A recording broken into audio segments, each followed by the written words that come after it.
Okay, Kinderwelt was your traditional, more traditional kind of camping experience that you see today, except that there was an emphasis on classes. Part of the day was you'd have arts and crafts, you'd have nature studies, you'd have swimming and so on, but you also had a period during the day called Klassen, classes.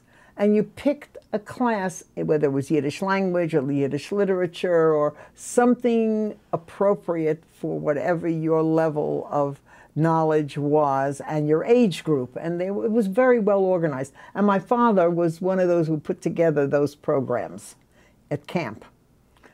And so on. I was there for about, I started in about 1940. I went to camp there through 1945. Interesting. At Kinderwelt, we spoke English. A lot of Yiddish was spoken, though, in terms of general announcements and with translation for kids who didn't understand Yiddish.